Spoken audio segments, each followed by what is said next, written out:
All right, guys. I'm done with the game, but as I go through, I'm finding storylines I like to talk about, and these seem to be pretty well received by everybody. So I'm kind of trying to make these a thing. So we're going to start with the D line here. Obviously, the best unit on the field for Oklahoma through 5 weeks or 6 weeks, I guess you count the off week. No question about it. I mean, just absolutely the forward-facing group of OU's roster right now. We'll watch here. We're going to go through each play, kind of talk. I've got about, maybe 5 or 6 highlighted here that we can talk a little bit about. So this is going to be a big one from David Stone on the inside, if my memory is serving me correctly, right here. Yeah, just splits a double, just a good old-fashioned double, and grabs him one-handed and drags quarterback down. Guys, if there's a better group of defensive tackle in the country, I sure haven't seen them, and I think it may have been a few years since we saw a group that has this much depth. I mean, OU dominated inside and didn't have their 2 starters. And again, I think David Stone, and I know Teddy said something similar on the Oklahoma Breakdown, guys, he's starting to play like all whatever you want to call it.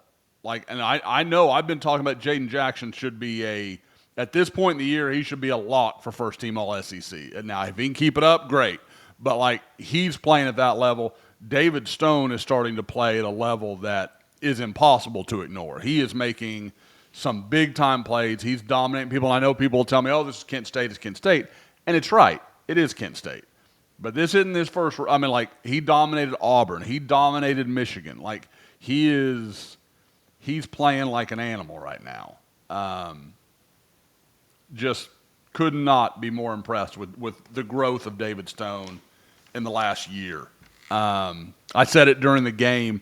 He's OU's most improved player, and I don't think it's close. There's a lot of guys that have shown a lot of growth. David Stone is playing like a future first-round pick. I'm not saying if he left right now, he'd be a first-round pick. I'm saying this is how it starts for a guy that's going to play at that level. They start dominating long before everyone recognizes it. And I think OU fans are noticing it, and so are people who are well plugged in. So now we're gonna move forward here a little bit. Let's see. Okay, so we got that's where I've gone wrong. All right, hang on a second. Okay, so need to go. Bear with me. Got all these marked. Okay. Oh, you know what this is. Everybody who knows me and knows how much I love this guy and was certain he was going to be special. I don't know another way to say it, but special. I've been a big fan for a long time, and could not be more glad to see him starting to get his flowers a little bit. Right here, Danny Okoye going to come off the edge. This isn't just he's a good athlete. Danny Okoye. Hang on. How did that get unmuted? Okay. Sorry to Gabe and Teddy and Toby. Great job. Glad. I always appreciate this guy doing the OU radio feed because that's the one I like to use. So just like I said, watch Danny coming from off the top here. Early second quarter. Look at this. Sets him up, gives him that little inside look, and then just goes around the outside edge. Guys, I cannot tell you how much of a mutant Danny Okoye is. He is so special. If it all comes together for him, he'll be in that. A year from now, I'll be saying the same things about him I said about that I'm saying about David Stone right now. He has that kind of potential. He's big. He's explosive. His energy is the only guy on OU's roster that I know can match it is Kip Lewis. He plays that hot all the time. Danny just doesn't know how to run at anything but 100 miles an hour. And he's so big and he's so strong. He was a big kid in high school. And I should say, as a shout out to my daughter, He is her new favorite player now because of this maneuver. He's 6'7", and I know you parents out there know what the hell I'm talking about. I hear it all the time. She thought it was hilarious. It made me laugh too. So, but yeah, again, watch him. This angle here was actually pretty good. Let's see if we can get a better look. Okay, so watch him. He'll feint inside. It gives him that inside step. That guy, it kind of keeps him flat-footed for just a second, and then Danny just swats away that outside arm, and it's over. And the thing that you notice, look how fast he is to turn that corner the way he does. Like, it's one thing to set up that move. It's another thing to slap the guy's arm. But for Danny to be able to close this ground as fast as he does, like, watch him. Okay, so, all right, slaps the arm. He's at the, about the 19. I'm sorry, the 21. 22. Slaps that arm. Look, you watch. I've been to so many football camps of Oklahoma's. You know how hard Miguel Chavis works these guys on getting that foot tight in on that tackle. Like, getting it to where you can plant that inside foot and turn that corner, and you're just running that loop. And he does it beautifully here. And then look at the length to just come around, get him, drag him down. That's a freak athlete making a play. And again, I know it's Kent State. I don't care. When Danny has it all put together, I don't care who he's playing. Like, he will be a special player. I don't have a lot of doubt. With what we're seeing this defensive line room start to produce, Danny Okoye has got a chance to be as good as anybody that's going to come out of this room right now. Like, that's how highly I think of him. Okay, so let's keep it moving here before I gush any more on my guy Danny. Hang on, I'm looking it up here. Oh, wow, it's nice when we start right at the start. Okay, so here is Kent State has taken the after the Grayson Halton touchdown. Guy fields the kick, has a knee down. OU's right here. This is the second down play. Taylor Wine just fights off. Look at him. He gives – oh, I'm sorry. I had him wrong. Look at him just shove this tight end. Boom. But look at the tight end. Oh, my goodness. He's over – the tight end ends up on top of Reggie Powers. Is that Reggie? Let me make sure I've got that right. No, not Reggie. Who's he on top of?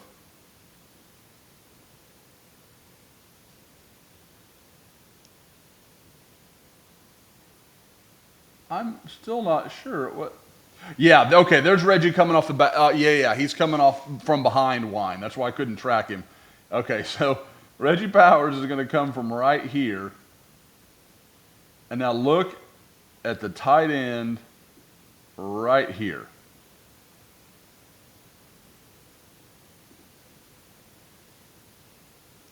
And boom, that's beautiful.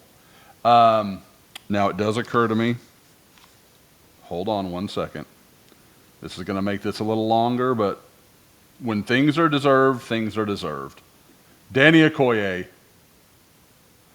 gets his fireworks. I almost forgot, and I sincerely apologize. Look at that right there. Beautiful. All right. When fireworks are needed, fireworks are needed. All right, so let's go. We're going to go back to that segment of plays here. Okay, so here goes Taylor Wine again. Nice stop. Yeah, just good, solid play. Look at Grayson Halton here, all the pressure he's getting on the inside. Guys, Marcus Strong, I'll say it week over week over week, that guy would start a lot of places in the SEC right now. I believe that wholeheartedly. He is a good football player, and he is Oklahoma's 5th defensive tackle right now, and that's insane. Do you know how many years in the 2010s Marcus Strong would have started for Oklahoma? I'm going to guess all of them.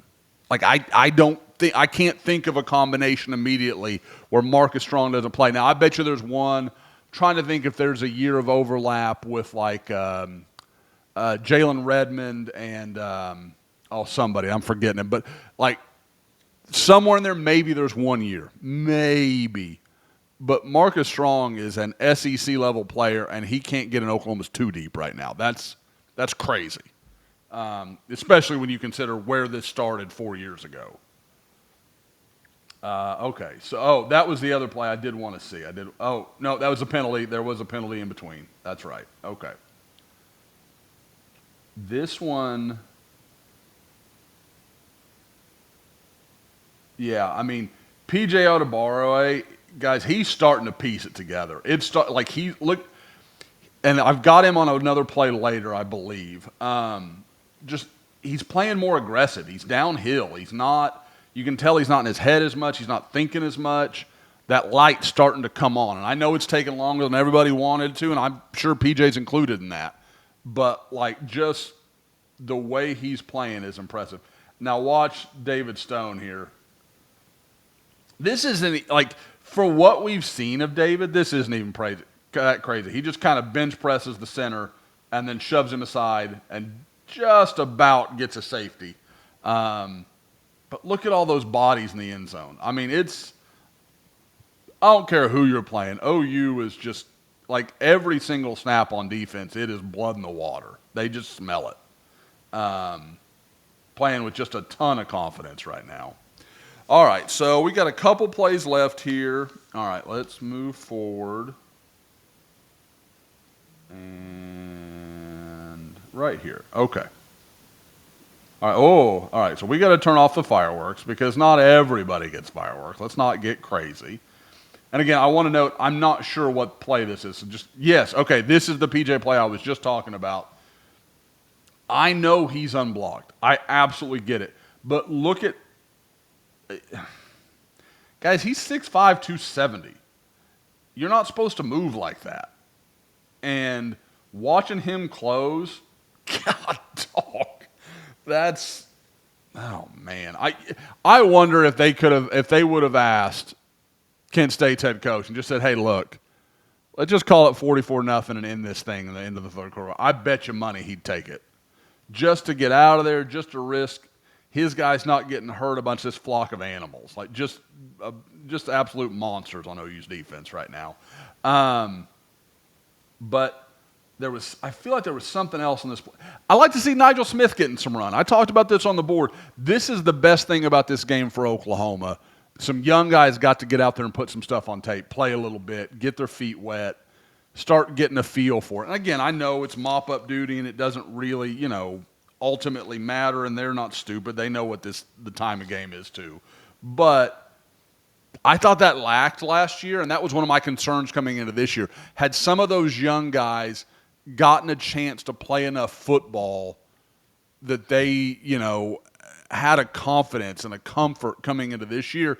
And clearly it didn't hurt them. They're playing good football this year. It's just, I think this is how you build that roster depth year over year, and it keeps getting better because you have these games where you have opportunities for the Nigel Smith, for a lot of Amari and Robinson here at deep safety. You get these guys on the field where they can play a little more ball. All right, and last one here, guys. Let's see. Okay.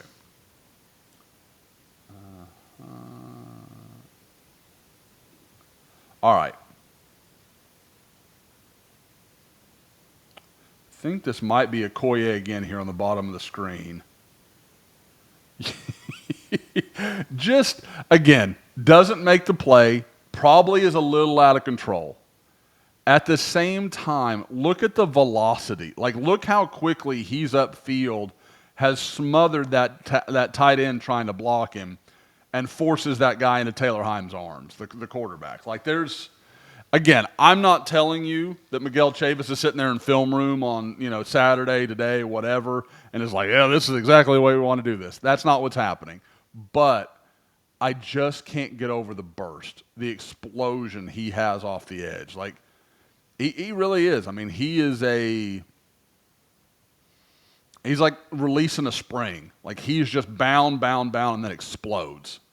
And that's, again, couldn't be more impressed. This defense is doing special stuff. But I wanted to highlight some of the defensive line plays that kind of liked, kind of stood out, and a few maybe that didn't get the same recognition as others.